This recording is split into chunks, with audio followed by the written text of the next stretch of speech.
Organisers of an Aussie Crumbl cookie pop-up store have been forced to speak out after their weekend launch was labelled a scam. $75 for 5. $75 for 5. These jellies. That is disgusting. This is actually very bad. There was like a little fight in the front of the line. In terms of freshness, 0 out of 5. It's not bad. Hey kids, today I want to talk about a very stupid and very uninteresting scam that blew my mind when I heard about it. So you guys know Crumbl cookies, right? Super popular cookie company, pink box, cool font, trendy cookies that are like super good in a this is way too much sort of way.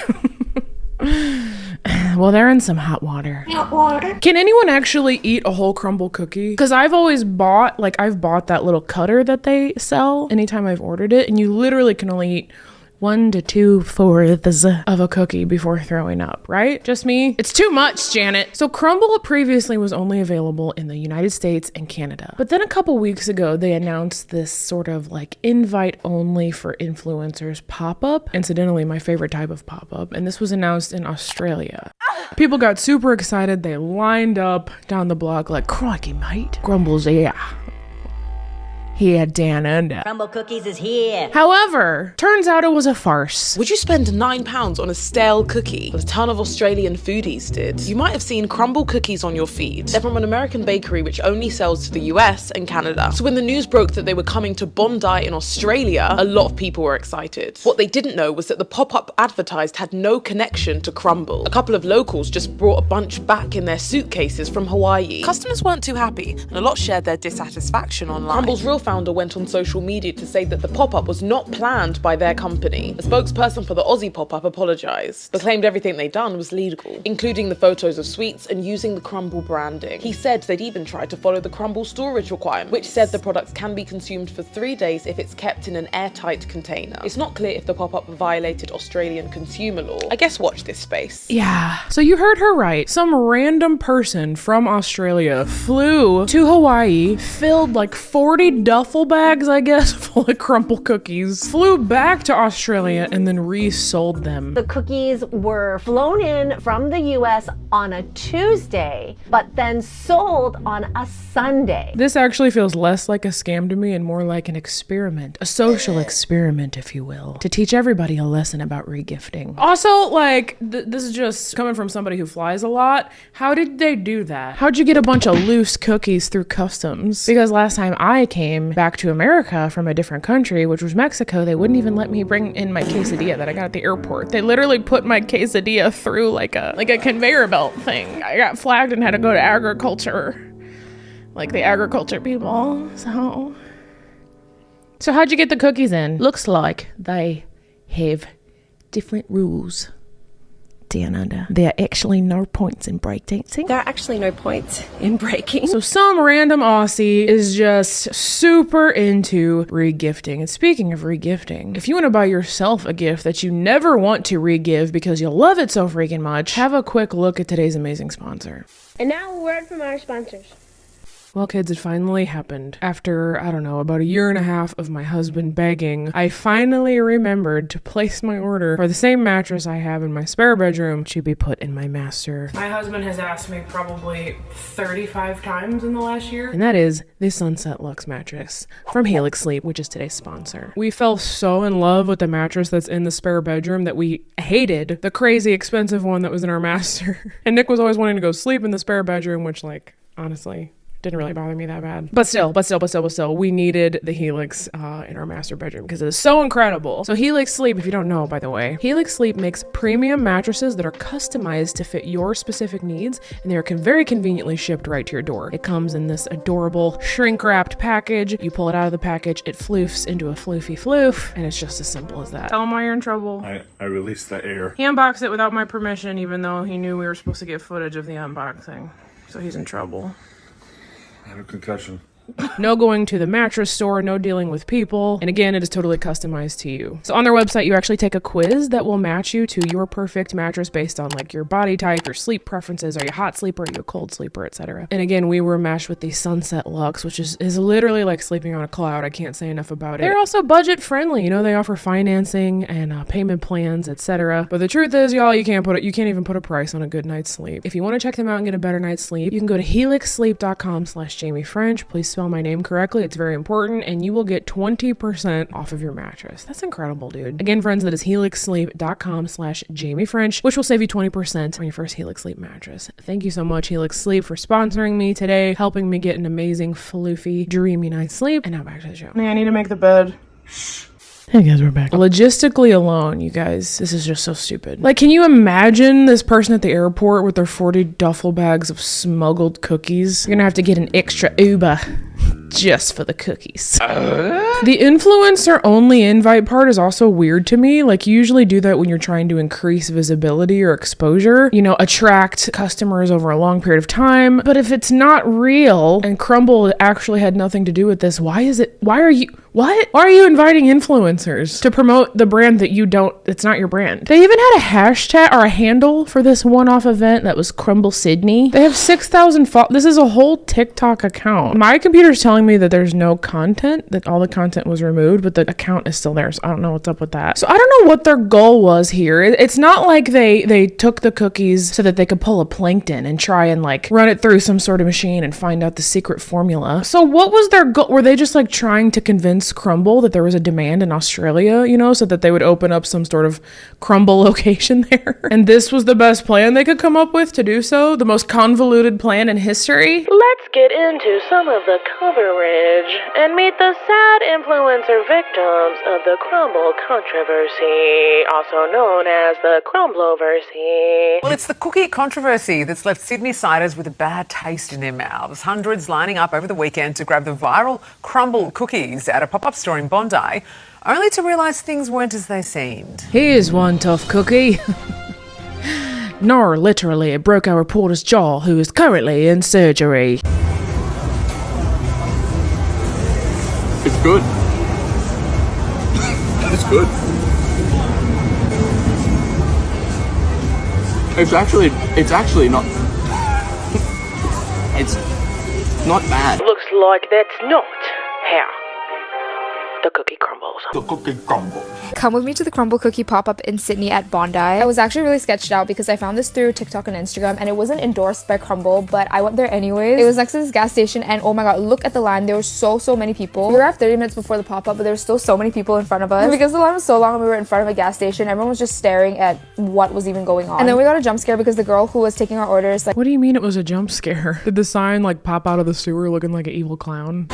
like showed us the menu, and it was $17.50 per cookie. Okay, $17.50 is a lot of money for a cookie that could actually cost like $5 if you just made it with, you know, vanilla cake box Betty Crocker with your own frosting at home, you know what I'm saying? Let's bring in cookie victim Hamzy Taha and lawyer Jahan Kalanta. I'm sorry, this is neither here nor there, but this guy is an attorney in business fraud law, and he really feels the need to rock a handlebar mustache with a twisty up curly thing, like some sort of cartoon villain. It's not okay. For more on this scandal, let's hear from local sweaty man Alfred Feather. So I'm in Bondi, I'm working at my brother's cafe, and I'm hearing customers coming in and speaking about Crumbl being in Sydney. Have you heard of Crumbl before? Crumble's on my TikTok feed, and it's been everywhere on the internet, so I was so excited. And currently, very sweaty. Very sweaty. Sweaty. How did Aussies say sweaty? Searched it up on Instagram and thought, it's in North Bondi, we've got to go check it out. And look, it didn't taste good in the end as well, felt a bit sick after. Hey look, I'm a sweaty broad too, okay? You should see the comment I got a couple videos ago about how shiny my face was. I get it. You just, you know, a little dabble, do ya? It was very sugary, very sweet. Wait, so I wonder if most of this negative reaction here is not that the cookie was a little stale or that it was $17, but rather because Australians are kind of like their British relatives, and they prefer like a flat, less sugary biscuit, if you will, instead of a cake bomb. So So perhaps the decision by Crumbl to sell only in the US and Canada was deliberate? It's not trying to sell fluffy cakes to the Brits who like biscuits in it. Here's one of the sad influencers, or sadfluencers, named L Eastern Suburbs Mum. Please don't obviously confuse her for L Western Suburbs Mum. We went to the Crumbl cookie pop-up in Bondi and I got 10. The first one is pink sugar icing. I have to say, it looks quite homemade. That's literally just what Crumbl cookies are, is like buttery sugar cookies with heck loads of frosting. And actually, I don't know if you know this, but all cookies can be made at home. No, come on, don't be crazy. They are cook-ease. Cook is in the name. Not my favorite You're allowed either. to like it. You're allowed to like it. I'm sorry, say that again? You're allowed to like it. You're allowed to like it. Whether they're good or bad, there's one universal truth, which is that it's very difficult to talk with heck loads of cookies in your mouth. I spent $150 on 10 cookies. $150? That's insane. That's insane. That's what I spend on like props and wardrobes for a couple parody songs. Where did the love go? Broken by Carol, tears in the barrel. They've got like a bit of a layer in the middle. Stuff, and then they just pop from the outside. I love the chocolate chips. I like how she's trying like 10 cookies and dipping them in milk in front of her child off screen, who presumably is not getting any cookies. None for you, Timmy. Much too good for children. Much too good for children. Good thing I didn't get these for free. Yeah. Wait, what? Free is bad?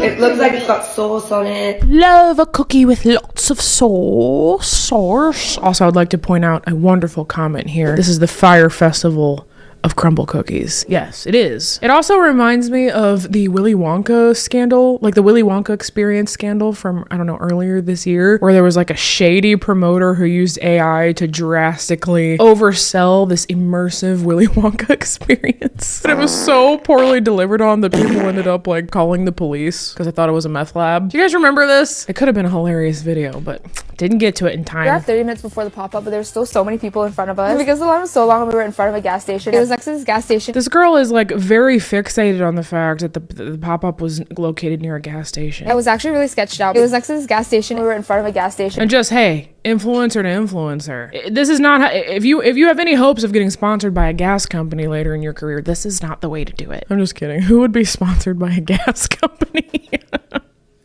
Jaime French, proudly sponsored by ExxonMobil. Crumbl cookie? You only got two because one is $17.50. Interesting. Oh, it's breaking off. It's like breaking. It's like something I can make that. But rate this stubborn 6. Already a 9. It was fresh. So these are breaking apart. In terms of freshness, 0 out of 5. Just this. Twix. It's a 3 out of 5. Have 1 out of 10. Okay, anyways, we're all rating idea of mine at 8 out of 10. Was it worth waiting in line for 45 minutes?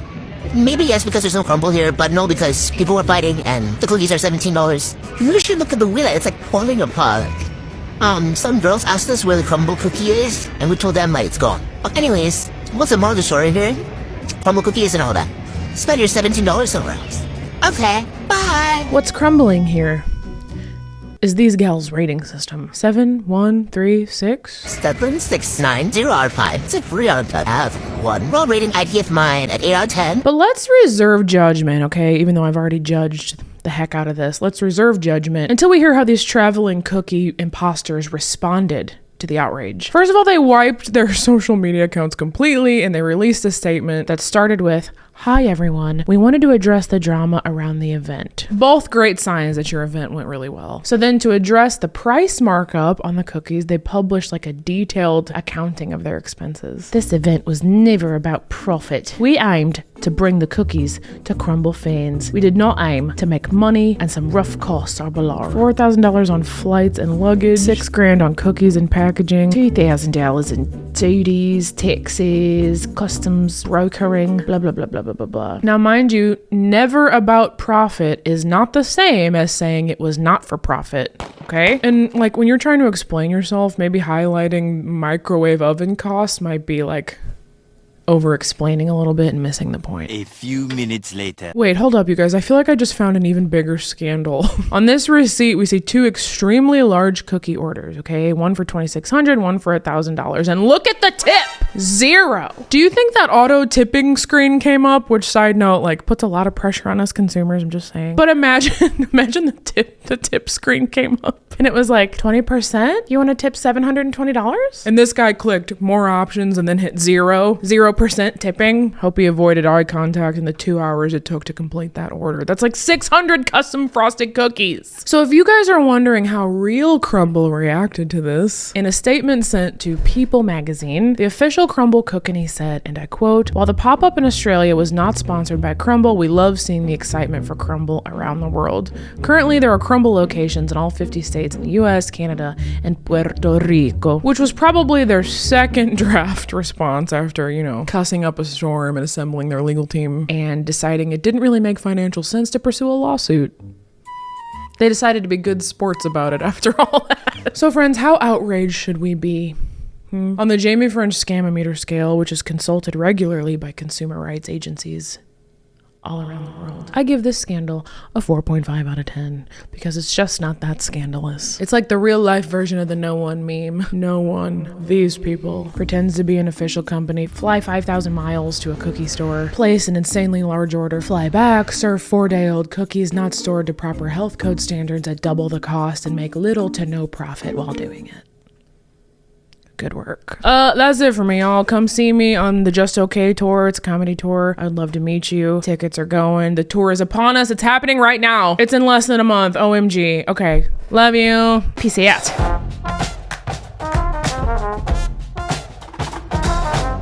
I've struggled with sleep my whole life. Wait till you guys hear my song I wrote about having insomnia. I have sleep apnea now, which is just super cool. So it's like a whole thing for me. I have to have the exact right pillow, the exact right blanket, the exact right clothes, my freaking CPAP machine, nasal spray. Just grab it on the tail end and yank it real hard. No, just right in the middle. Or whatever you want.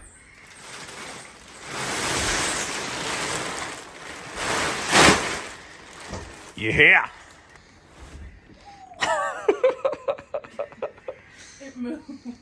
Yeah, I feel like this was like a... What was I saying? Oh yeah, I made a hilarious joke about how this was just a